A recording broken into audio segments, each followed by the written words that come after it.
예, 9월 첫째 주에 함께 예배를 드리며 말씀을 나누게 됩니다. 9월 달에 예배를 드린다 하는 것이 제게는 조금 복잡한 면이 있습니다. 원래대로 하자면 9월은 연구월로서 하나님의 말씀을 좀 더 깊이 연구하고 그 다음 해에 계획을 세우는 그와 같은 시간을 가지게 되지요. 그런데 보시다시피 저는 연구월에 어디 가지를 못하고 평소와 같이 설교하는 이 자리에 서 있습니다. 이것은 비상 상황, 다르게 말씀드려서 한 번도 경험해 보지 못한 이 코로나19라는 특별한 상황 때문에 벌어진 일이지요. 이 코로나19라고 하는 특별한 상황이 예배에도 영향을 미쳐서 지금 우리의 보시는 모습과 같이 영상 예배를 드리는 특별한 경험을 하는 중에 있습니다. 근데 문제는 우리가 이렇게 영상 예배를 드리고 또 어떤 경우에 세웠던 계획이 취소되는 이 모든 과정들을 어떤 분들은 받아들이시지만 어떤 분들은 받아들이지 못한다 하는데 고민이 있더라 하는 것입니다. 그런 점에서 좀 복잡한 것이지요. 오늘 설교는 왜 우리가 영상 예배를 드려야 하는지, 또 하나님께서 이와 같은 때에 교회로 하여금 무엇을 말씀하시는지를 생각해 보고자 합니다.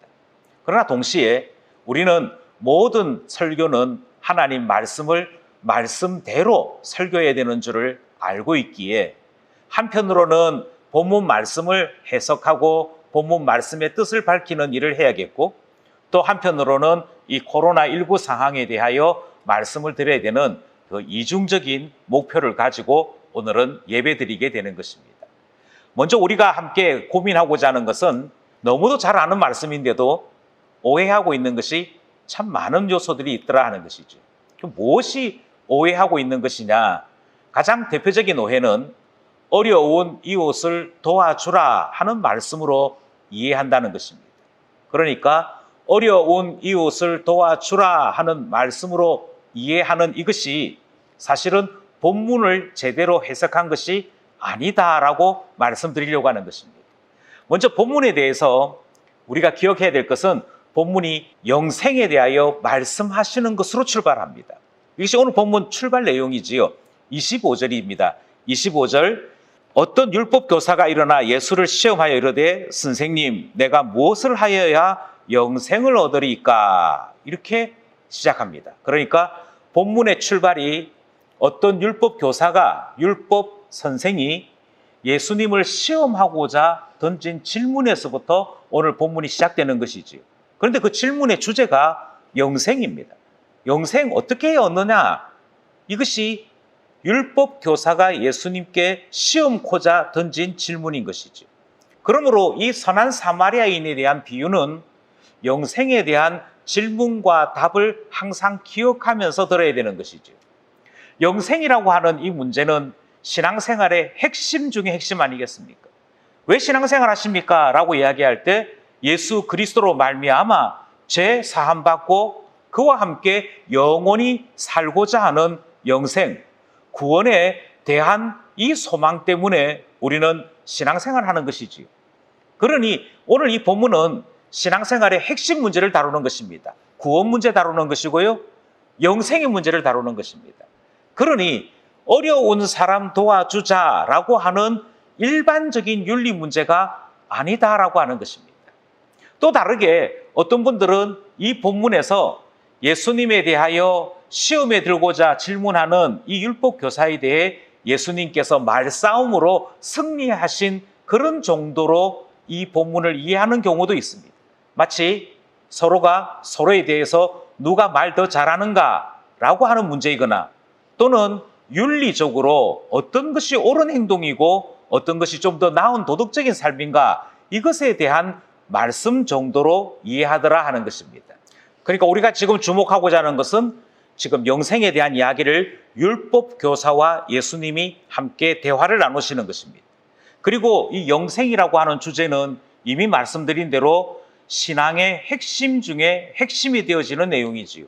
그런데 이뿐 아니라 이것이 또 중요한 문제인 이유는 구약 성경은 영생에 대한 말씀이 매우 적습니다. 구약 성경 39권 가운데 그 내용이나 분량에서 신약보다 훨씬 더 많음에도 불구하고 영생이라고 하는 이 말은 구약 성경 전체에 딱 4번 등장을 합니다. 처음에 등장하는 것이 창세기인데요.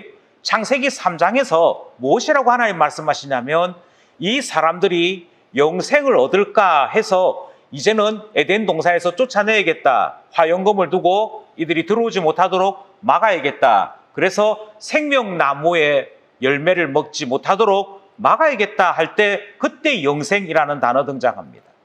시편 133편에 우리 하나님께서 이스라엘 공동체에 주신 복이 무엇이냐? 하나님께서 이스라엘에게 주신 복이 영생의 복이다 하는 사실 한 번 딱 등장합니다.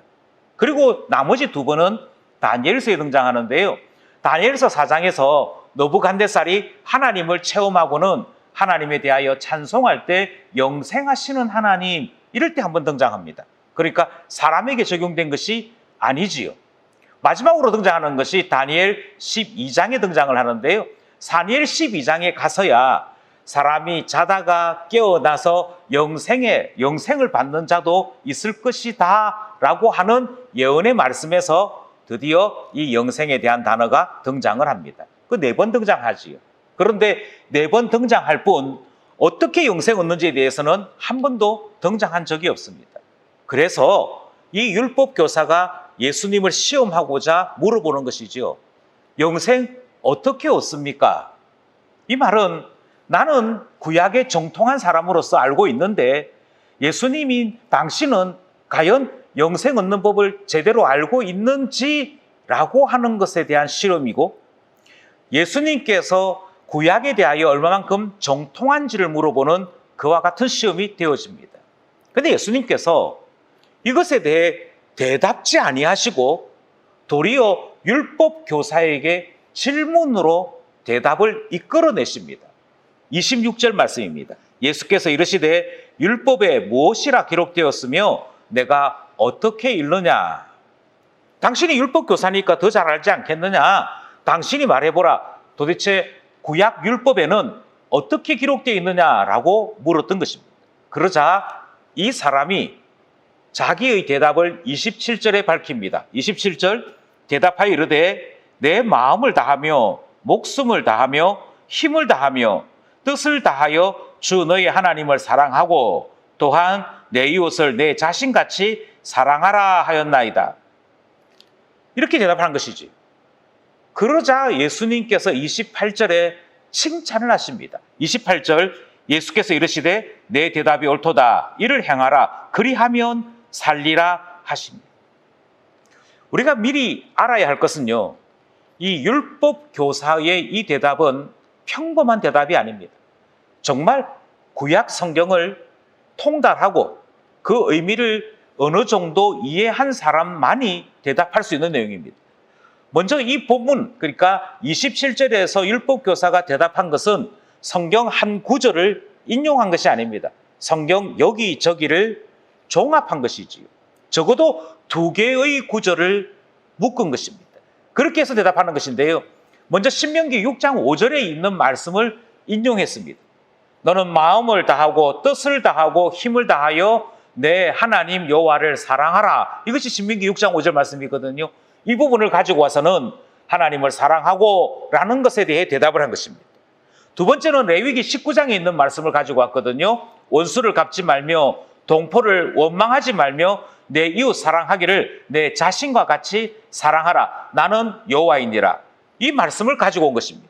그래서 대답하기를 하나님을 사랑하고 이웃을 사랑하라. 그것이 영생 얻는 방법입니다. 길입니다. 이 대답을 한 것이지요. 그러자 예수님께서 옳다라고 응답해 주신 것입니다. 잘 알고 있네 라고 말씀을 하신 것이지요.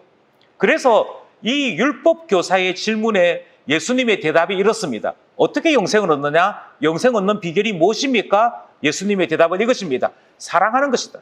하나님을 사랑하고 이웃을 사랑하는 것, 그것이 바로 영생 얻는 길이다. 이 말씀을 하시는 것이죠. 이 대답은 아무리 강조해도 지나침이 없습니다. 기독교에서 가장 중요한 덕목은 무엇입니까? 사랑입니다. 기독교에서 구원 얻는 것, 신앙이 있다라고 하는 것, 예수님을 잘 믿고 있다라고 하는 것의 기준이 무엇입니까? 그것은 사랑입니다.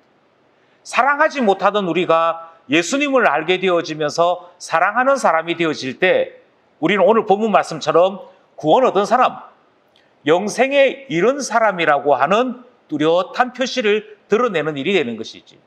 그래서 오늘 본문이 우리에게 제일 먼저 가르쳐 주는 것이 이 본문의 내용은 기독교 교리의 핵심 중에 핵심을 다루는 문제이고 영생에 대한 문제를 다루는 것이고 우리로 하여금 어떻게 영생에 이르는지 그 길에 대하여 말씀하시는 본문이다 하는 사실을 알려주고 있는 것입니다. 이것이 첫 번째 오해였다면 오해하고 있는 또 하나의 오해가 있습니다. 그것은 예수님께서 들려주신 예화에 대한 오해이지요. 그러니까 선한 사마리아인이라고 하는 이 이야기에 대해 잘못 해석하고 오해하는 것입니다. 율법교사가 자기 자신이 옳다라고 하는 것을 과시하고 싶었다고 먼저 성경이 이야기합니다. 그것이 29절 말씀입니다. 29절, 그 사람이 자기를 옳게 보이려고 예수께 여짜오되 그러면 내 이웃이 누구니까? 여기서 이 본문이 의미하는 바를 조금 이해하실 필요가 있습니다. 그 사람이 자기를 옳게 보이려고 이 말을 했다라고 이야기하죠. 그러니까 자기를 옳게 보이려고라고 하는 말을 좀 더 우리 이렇게 이해하기 쉬운 용어로 이야기하자면 자기 자신을 과시하려고라고 이해하시는 것이 좋을 것 같습니다. 그런데 자기 자신을 과시하려고 하는 이 율법교사가 도리어 예수님께 질문을 하는 것이지요. 이것은 앞부분에 있었던 예수님의 행동을 흉내내는 것입니다. 어떻게 해야 영생을 얻습니까? 이렇게 물었더니 예수님이 도리어 율법교사에게 질문하셨거든요. 그와 똑같은 방식을 취하는 것이죠. 나는 알고 있는데 예수님 당신은 아는지 모르겠군요. 한번 물어보겠습니다. 누가 이웃입니까? 이런 분위기인 것입니다. 그러니 지금 예수님이 이웃에 대해서 알고 있는지 모르고 있는지라고 하는 질문인 동시에 나는 알고 있다라고 하는 것을 과시하고자 했던 것입니다. 그리고 유대인들이 이야기하는 이웃은 바로 정통 유대인만이 이웃이요, 율법에서 이야기하는 이웃 사랑의 대상자라고 마음에 품고 질문하는 내용이었습니다. 그런데 이 율법교사의 질문에 대해 예수님께서 바로 답을 하시지 아니하고 이야기 하나를 들려주시는 것이죠. 이것이 바로 예수님이 말씀하시는 선한 사마리아인 하는 예화인 것입니다. 예수님의 예화 내용은 이렇습니다. 먼저 30절 말씀을 보시면 어떤 사람이 예루살렘에서부터 나와서 여리고라고 하는 곳으로 가는 중에 있습니다.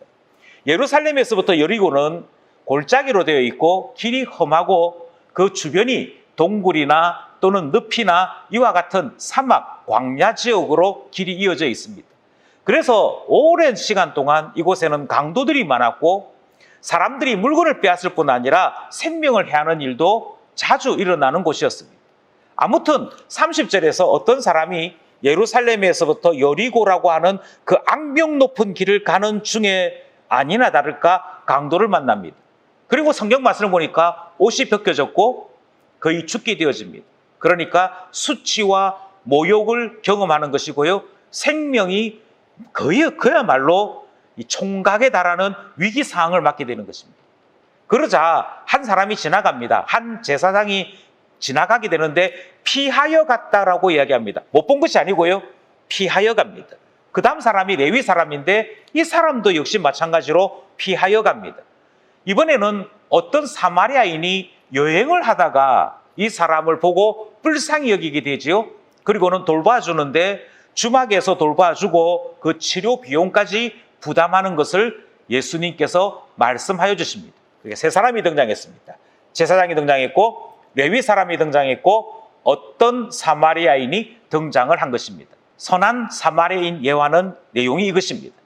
문제는 이 이야기를 듣고 사람들이 어떻게 해석하느냐 하는 데 있습니다. 이 이야기를 듣고 난 다음에는 그렇군. 예수님께서는 거진 죽게 된 불쌍한 사람 도와주는 그 일을 우리에게 하라고 하시는구나. 이 이야기 정도로 이해한다는 것이죠. 착한 일 해라.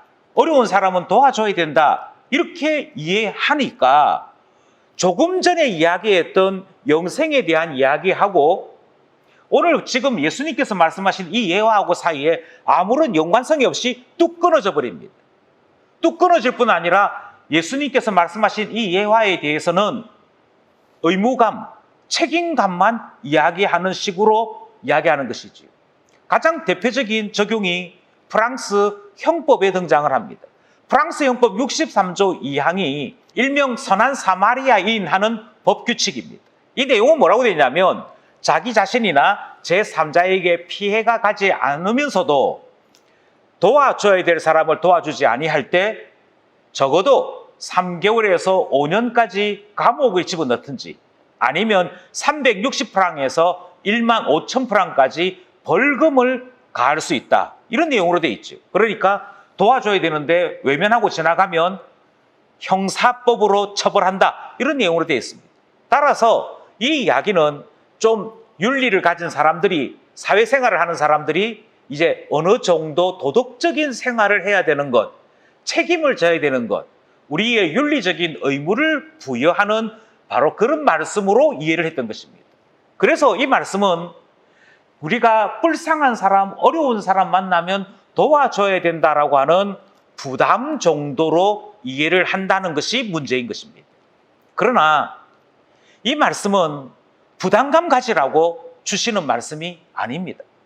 이 말씀은 이미 계속해서 말씀드린 그대로 영생 얻는 길이 무엇입니까? 라고 하는 것과 그 영생을 얻기 위해서 사랑해야 되는데 그 사랑을 실천해야 될 이웃이 누구입니까의 연속적인 질문 가운데 등장한 예수님의 답인 것입니다. 우리는 이 본문을 조금 더 찬찬히 살펴볼 필요가 있습니다. 예수님의 예화에 등장한 사람은 제사장과 레위 사람들입니다. 우리는 이 사람들을 종교인이라고 부릅니다. 신앙인이라고 말하지 아니하고 종교인이라고 말씀드리는 것은 그들이 종교인으로서 가져야 되는 규례, 규칙에 철저하게 매여 있는 사람들이기 때문입니다. 이 사람들은 왜 거의 죽게 된 사람을 보고도 피하여 갔느냐? 예, 이유는 간단합니다. 시체에 혹시 손을 댔다가 부정하게 되어지면 안 되기 때문입니다. 시체에 손을 대어서 부정하게 되면 제사장은 제사를 집례할 수 없습니다. 레위 사람은 성전에서 봉사할 수 없습니다. 그래서 혹시라도 시체에 손을 대는 일이 생길까 해서 그들은 피하여 간 것입니다. 이렇게 사람이 죽어가는 상황 속에서도 내가 가지고 있는 직업에 대해서, 내가 가지고 있는 종교적인 규칙에 대해서 먼저 생각했던 사람들이 제사장이고 레위인들이었죠. 그들에게 가지고 있는 최고의 가치관의 선택은 시체에 손대지 말아야 한다, 이것만 나타나고 있습니다. 또 우리가 잘 알다시피 사마리아인과 유대인들은 원수지간이지요.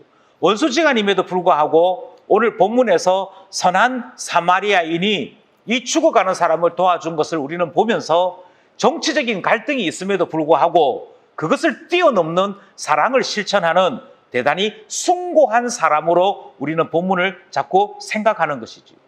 그리고 역으로 이것은 이 말씀을 따라 실천해야 될 우리에게 종교적인 갈등, 심지어 정치적인 갈등을 다 뛰어넘고 사랑을 실천하라 하시는 말씀으로 이해되므로 자꾸만 이 말씀은 부담감, 책임감, 의무감으로만 이해되고 있더라 하는 것입니다. 아닙니다. 그렇게 보는 것은 앞에 있는 본문과 이 예화 사이에 아무런 연결이 없이 지나치게 따로따로 보는 것이고 지나치게 오늘의 우리 관점에서 해석하는 바로 그런 문제를 안고 있는 것이죠. 예, 그렇다면 어떻게 이해해야 된다는 말씀입니까? 당연히 이 질문이 등장하지 않겠습니까? 먼저 우리가 주목하기 원하는 것은 예수님께서 이 예화를 하시고 결론 부분에 뭐라고 말씀하셨느냐 하는 것입니다. 그 말씀이 37절 말씀이죠. 37절 말씀, 이르되 자비를 베푼 자니이다. 예수께서 이르시되 가서 너도 이와 같이 하라 하시니라. 예, 성경이 이렇게 말합니다. 누가 이웃이냐? 자비를 베푼 자입니다. 예, 성경이 율법교사 입을 통해서 어떤 단어를 우리에게 소개하고 있느냐면 자비라는 단어를 소개하고 있습니다. 자비를 베풀었다. 우리는 오랫동안 이 단어에 대해서 배워왔습니다.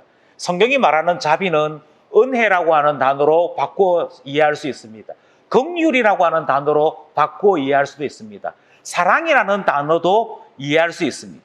그러니 누가 이웃이냐? 사랑을 행한 사람이 이웃입니다. 이렇게 대답을 한 것이고요.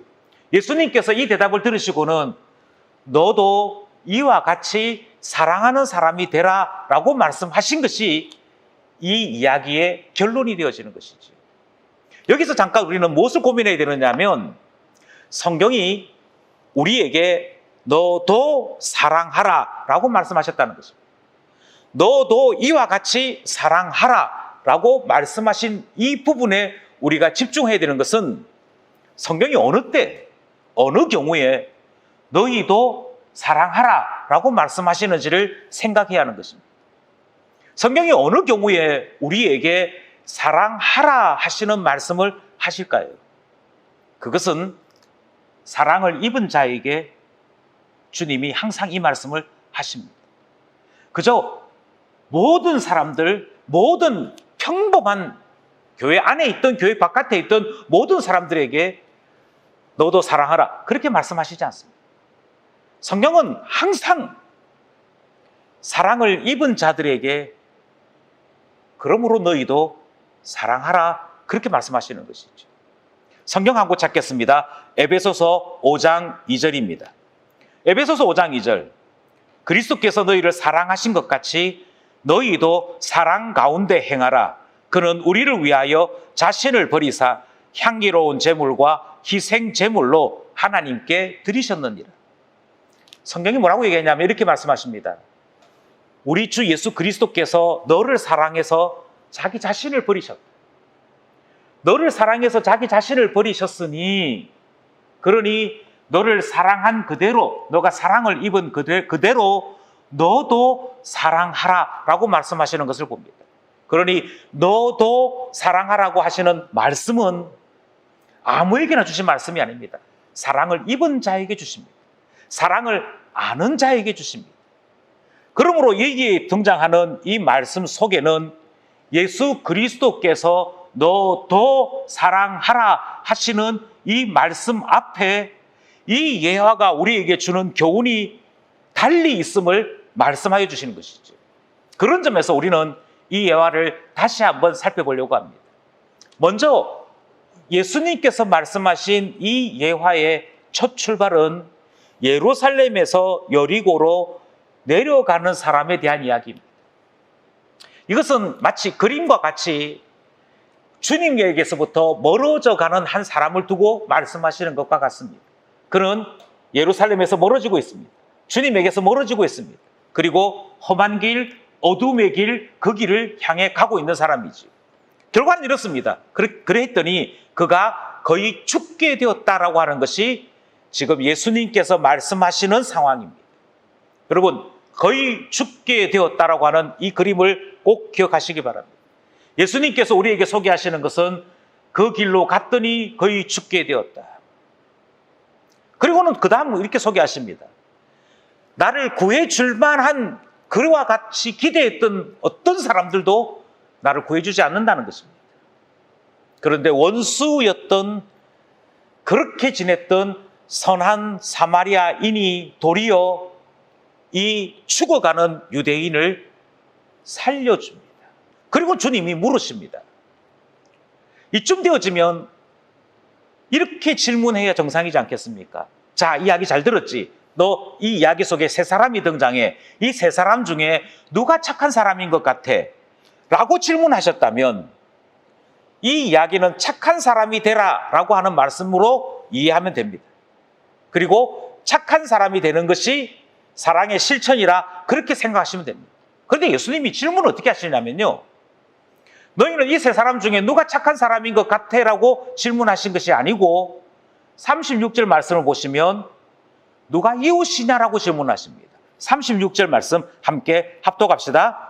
내 생각에는 이 세 사람 중에 누가 강도 만난 자의 이웃이 되겠느냐? 이렇게 물으시죠. 이 질문이 얼마나 다른 의미인지 이해하시겠습니까? 착한 사람을 물으신 것이 아니고요. 무엇을 물으셨냐면 누가 이웃이냐 이렇게 물으십니다. 이웃이 어떤 의미인지 우리는 잘 알고 있지 않습니까? 이웃은요, 삶의 동반자 역할을 하는 존재들입니다. 내 삶 곁에 머물러 있는 존재들이 이웃이지요. 뿐만 아니라 이웃은 함께 울고 함께 웃어주는 우리와 함께하는 사람들이 이웃입니다. 그래서 주님은 이렇게 물으십니다. 그가 정치적으로 사회적으로 원수지간인지는 모르겠으나 지금 실제적으로 죽어가는 자에게 이웃이 되는 사람은 누구냐? 이 질문을 하고 계시는 것입니다. 우리나라 속담에요, 멀리 있는 친척보다, 멀리 있는 혈육보다 가까운 이웃 사촌이 더 낫다 하는 말이 있습니다. 지금 그 이야기와 똑같습니다. 누가 이웃입니까? 같이 사는 자라니까요. 누가 이웃입니까? 마치 내 가족이 된 듯이 함께 울고 웃는 자가 이웃입니다. 우리는 이 말씀에서, 이 이야기에서 등장하는 선한 사마리아인이 누구를 의미하는지를 금방 이해할 수 있습니다. 죽어가는 존재는 우리였습니다. 죄로 말미암아 죽어가는 존재였습니다. 이미 우리는 더 이상 무엇을 찾거나 무엇을 기대할 수 있는 존재들이 아니라 하나님께로부터 떨어져서, 하나님에게로부터 멀어져서 이미 희망을 찾을 수 없는, 거기에 강도까지 만나서 모든 것을 잃어버린 그런 존재가 우리입니다. 그리고 그런 존재로서만 끝나는 것이 아니라 하나님 앞에 섰을 때 하나님은 우리를 죄로 말미암아 우리에게 사형에 합당하다고 말씀하시며 하나님과 원수된 우리로 심판하시는 분이심을 잘 알고 있습니다. 그랬던 우리인데 원수와 같았던 우리에게 도리어 오셔서 우리 가운데 거하시며 우리에게 오셔서 우리의 슬픔, 우리의 죽어감을 대신 떠맡아 주신 분이 누구이십니까? 오늘 이 이야기 속에 선한 사마리아인은 구체적으로 누구인고 하니 바로 예수님인 것이죠. 예수님께서 원수된 우리에게 오셨고 우리를 살려주시고 그 사랑을 베풀어 주시면서 우리의 이웃이 되어주셨습니다. 그분은 잠시 머물다 가시는 분이 아니고 우리 가운데 오셔서 집을 지으시고 우리 가운데 오신 분이요, 우리를 당신의 품 안에 집어넣어서 하나 되게 하시는, 연합하여 주시는 바로 구주 되시는 분이 우리 구주 예수님이신 것입니다. 그러니 우리의 인생의 참 이웃은 예수님입니다. 그 예수님이 이렇게 말씀하시죠. 누가 이웃이니? 예, 예수님입니다. 누가 자비를 베푼 자니? 예, 예수님입니다. 만약 그것을 체험했다면, 그것을 이해했다면 너도 예수님처럼 살아야 한다. 그것이 영생 아는 사람이요, 구원 얻은 사람이다. 이 말씀을 하시는 것이죠. 그러므로 우리는 시민 대 시민이 아니라 가족으로 대하여 주시는 주님을 만납니다. 예, 이것이 중요합니다. 종교인인 제사장과 레위인은 이 사람의 이웃이지 않습니다. 그런데 예수님은 우리의 이웃이 되어 주셔서 내가 범한 죄지만, 내 허물이지만 마치 주님의 것인 양 주님이 싸매어 주시고 해결하여 주심으로 구원 얻게 되었습니다. 사랑 누리게 되었습니다. 그리고 주님이 이 사랑을 깨달았다면 너도 이와 같이 사랑해 라고 말씀하시는 거 아니겠습니까? 이것이 구원 얻은 사람들이 하는 일이고요, 이것이 예수님 아는 사람들이 하는 일이라고 지금 성경이 우리에게 말씀하여 주시는 것입니다.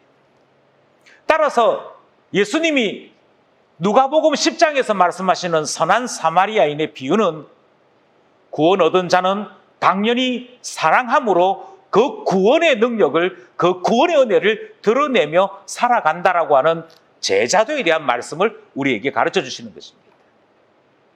바로 이것 때문입니다. 바로 이것 때문입니다.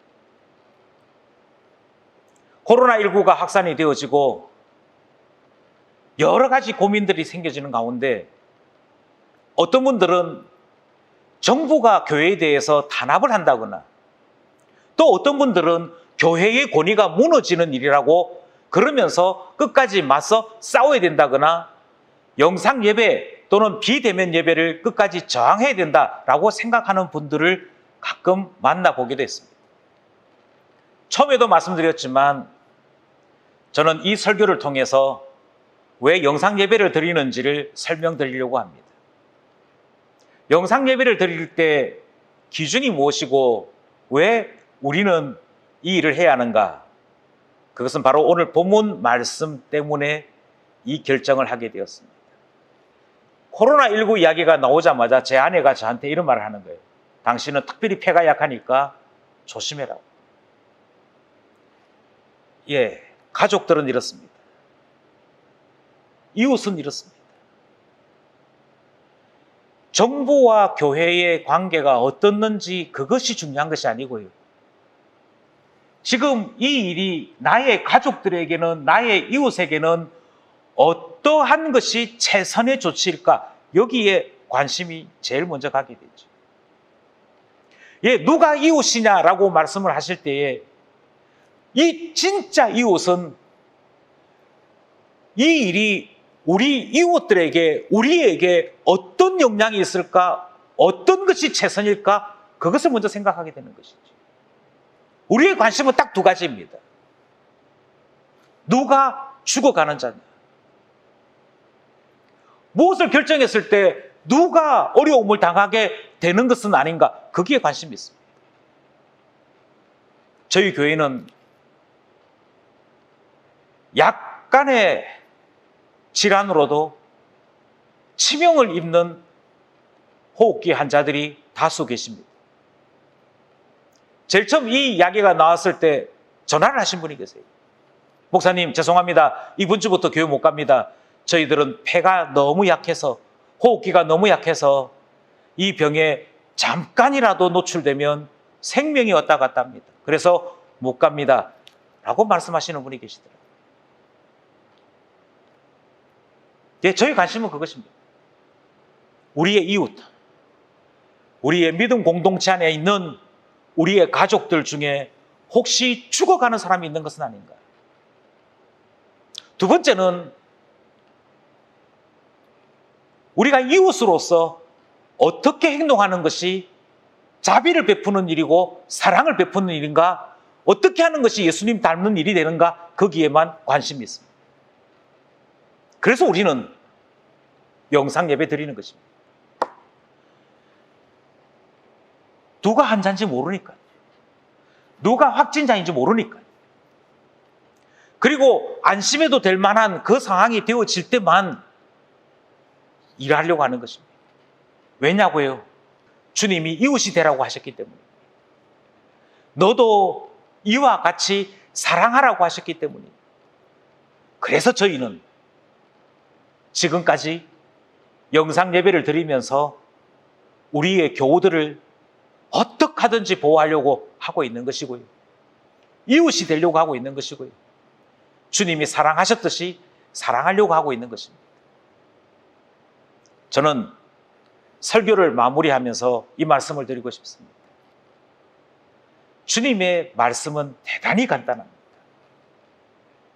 사랑하라는 것이고요. 사랑한다면 진짜 이웃, 찐 이웃이 되는 길을 찾으라고 말씀하시는 것입니다. 규칙과 규범에 묶여 있는 것, 정치 형세에 묶여 있는 것은 사랑이 아닙니다. 이웃 될 때 사랑을 아는 자 되는 것이고, 이웃 될 때 사랑을 실천하는 자인 줄 알아. 예수님처럼 살아가는 우리 모두 되기를 원하는 것입니다. 너도 이와 같이 행하라. 이 말씀을 따르는 우리 모두가 되기를 간절히 소원합니다.